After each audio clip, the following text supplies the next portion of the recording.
Okay, so this is going to be unit 5.4 location.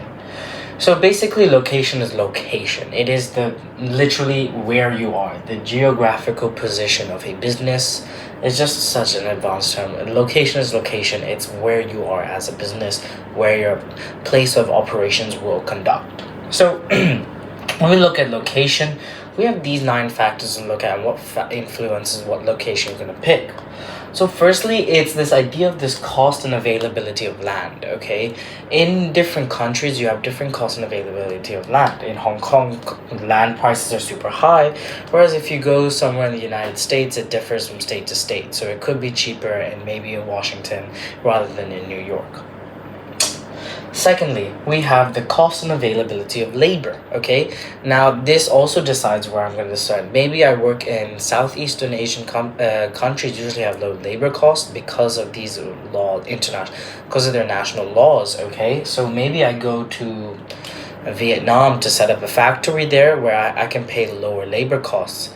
However, if I were to make that same factory in the US, I would have to pay almost double or maybe something like that in labor costs. So this is also an important factor to think about when you're thinking about your location. Third is your proximity to markets, okay? How close you want to be to your markets, okay? So if you're a retailer, you're going to need to be very close to your market, okay? You're going to want to be right there so it's very accessible for your customers. However, if you're like a wholesaler, you don't really need to be that close to your markets, but it never hurts because it just helps you reduce your transportation costs. Fourth, we have government incentives, okay? So government incentives can influence specific regions of area of countries and stuff like this that are like kind of underdeveloped or maybe not so economically prosperous to include subsidies, tax benefits in order to help entice more businesses to come in. So if you located your factory in this region compared to this region, which is very economically prosperous, but this one has lots of unemployment, stuff like that. So if you move your factory here, maybe you get greater tax benefits, you get more subsidies and grants. An example of this is like China's special economic zones, where these are like special zones for the government, okay, where the government decided that business and industry should prosper. So fifth is just general cost of living as well, okay? So in the area of your location, you have to match for your salaries and your wages has to match for the cost of living. In Hong Kong, there's a high cost of living. So if you were to locate your businesses here, you're going to have to match your salaries and wages based on that cost of living as well. Six, we have this idea called clustering. Clustering is basing your location near other businesses, okay?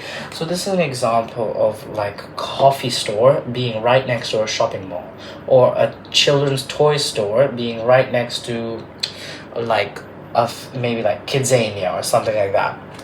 These are all examples of clustering, and it's this idea of putting your business, so the factor of the other businesses that are related in your industry, okay? And this is because it gives you the sense of like access, so this accessibility towards your target market because they're already there, all right? So then they just have to go pop into your store, and it gives you this accessibility and it gives you this awareness of other individuals in your target market of you as a company because they know that area is for your industry. Then we have this idea called bulk gaining industries. Bulk gaining industries are products that have like a light raw materials, okay, and then where the product itself, after the production is complete, the product itself becomes heavier. So if we look at like canned water bottles, like canned drinks, soft drinks, and these are stuff where during the production process they're a lot lighter, okay, than in the output process. So when you have bulk gaining industries, since your output is your products are a lot heavier than your inputs, you're gonna want to be closer to your retailers, closer to the people who are buying your products, because there's gonna be low transportation costs of that light raw materials from your source of materials. So let's just say I am a Coca-Cola factory. To get all the metal and the coke, it's over here, okay? My factory is over here, and the store that buys my coke is here. To get from here to here, it's very light, okay, the raw materials. So then the transport costs over here is going to be a lot cheaper than over here because these products are a lot heavier. So it is a lot better to go closer to your output, closer to your retailers, whoever is your customers, consumers, if you are a bulk gaining industry. The opposite is a bulk reducing industry, okay? And this is this idea where your inputs, your raw materials, are a lot lighter than your outputs. So you're going to want to be closer to where you get the source of materials. So this can be like mining. Mining is extremely heavy inputs. You mine, you break through all of it, and then through the process of production, you get the gems, you get the stuff which you can easily transport with lower transport costs. So you want to be closer to the source material. And lastly, there are just specific strategic reasons that you may want to be in one specific area over the other. Maybe you think that in the future there will be lots of economic growth, or there might be tax benefits, or you believe that it's an untapped market. So yeah. Now, when we talk about location, okay, we should understand these terms: footloose organizations and industrial inertia. A footloose organization is a business that does not need to be located in any particular area. So it's literally anyone who can work anywhere. It's like a big example is like e-commerce businesses. They don't need to have their operations set up in. These don't really matter to them because they don't have physical senses of operations. So an e-commerce area can be set up in the backyard if they wanted to, or they could be, if they're super big, they can just open a factory next door, and it doesn't really matter where because people just need to work, and that's it, like e-commerce. And then we have this idea of industrial inertia. It is when businesses don't relocate, they don't move, okay?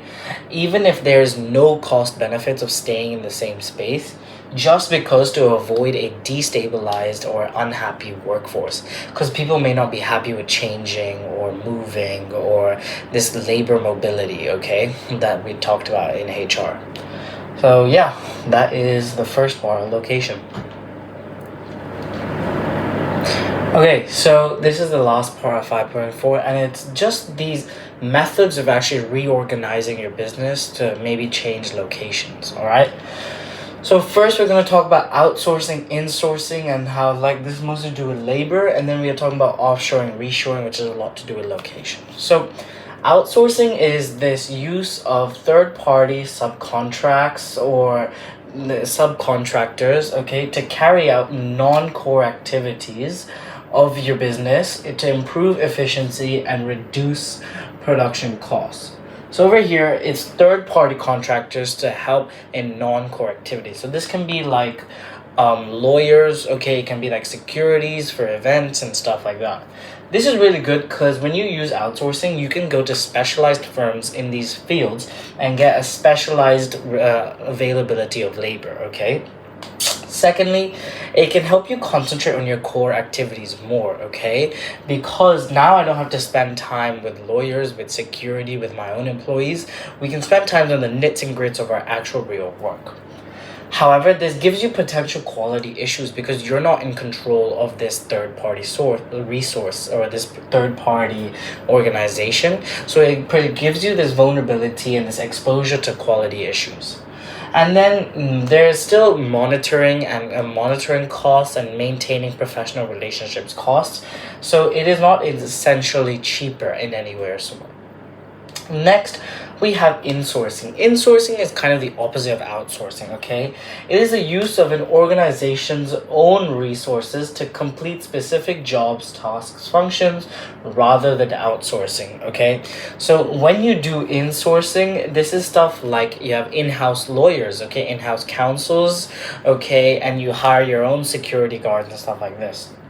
So this gives you better control of your business because when I have an in-house counsel, okay, I can tell them exactly what to do, what they should be doing, and they have to do what we do because they are part of my company, okay? And this is better than outsourced because maybe sometimes these outsourced companies won't go in the methods and ways that I would like them to go through, whereas an insourced in-house lawyer would have to.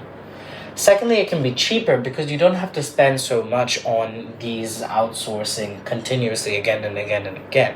Okay, so if you're using these stuff like like lawyers at a large scale, then it's better to get in-house so you can continuously use them and it'll be cheaper over the long term. However, your employees may not be as specialized than these outsourced firms, okay? When you have an in-house lawyer, okay, they might be good at one specific type of law. Let's say you are Google and you just for this example, you have one in-house lawyer. Your in-house lawyer is a corporate lawyer. What if you get served with a litigation or like a civil suit? Then they're not as expertised as other specialized law firms where you can get a wide variety of experiences. And insourcing is especially not good for these multinational companies that are trying to expand, as you can't rely on insourcing because you need that outsourcing of these other host countries, okay? So you can actually properly expand as an MNC. So now we move on to offshoring. Offshoring is relocating an organization's processes, functions overseas, okay, to take advantage of lower labor costs and other competitive advantages, okay? So this is just the idea of moving, not all of your business, but it can be parts of your business. So maybe I move the production of t-shirts as I am Zara, okay? I move my production of t-shirts to Malaysia because they have cheaper labor costs, which means I paid less. So that is essentially what offshoring is.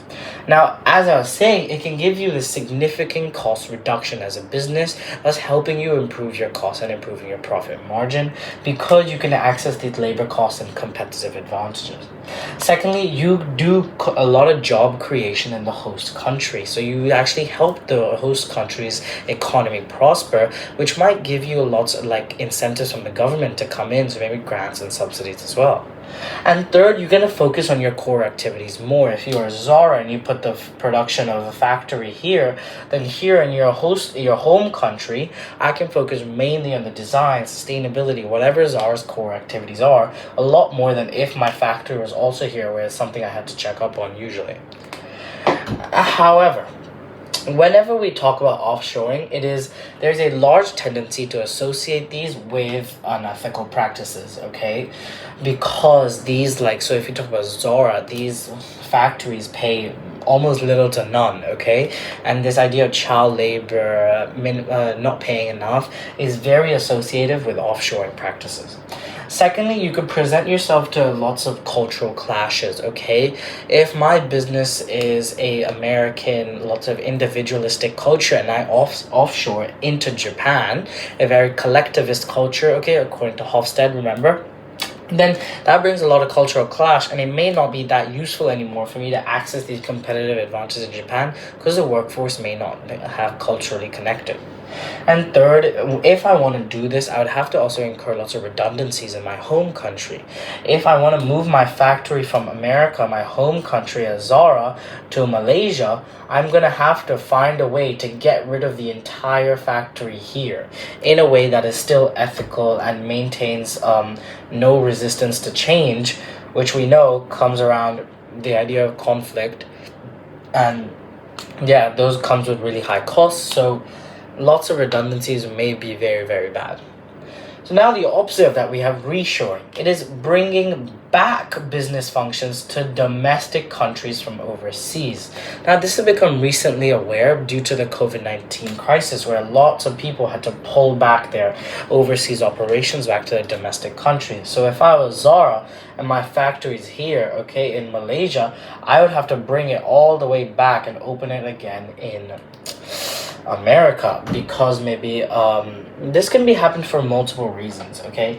Maybe the laws in Malaysia, their labor costs have went up, so now there's no benefit of me having my factory there. I might as well just move back to America, where it's going to be a lot closer to me.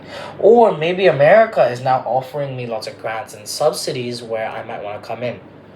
So the advantage is you can just get greater control, because when you offshore, okay, now your business is very fragmented, okay, but once it's all in the domestic country, all within your grasp, you have much greater control, so you can ensure quality a lot better. Secondly, you get to avoid the sense of tariffs, okay, because you don't have to pay these international taxes and tariffs anymore. Third, you get this greater sense of operational efficiency because now everything is working cohesively in the domestic country and together. However, this comes with high costs because you're going to have to bring back these functions and you're going to set up entirely new workspaces and environments for them to work again in your home country. Then there's lots of resourcing needs. Okay, there might be a lack of like expertise labor in in your home country compared to host countries, which might be the reason you went there, but now you can't go there anymore. So when you come back, if I'm looking for like skilled technicians, experts, there might not be as much in my home country as there was in the host country. So that gives me lots of problems. And third, there's lots of time lag. Okay, because offshoring, my factory can still be running while I open a new one, and until this is functional, I'll close this factory. However, when I have to reshore, because these are usually very like instant reactions, I have to close the factory down and then open a new one, set everything up, make sure it's sorted. So this insane time lag can make me feel the benefits only a long time later. So yeah, that is all of 5.4.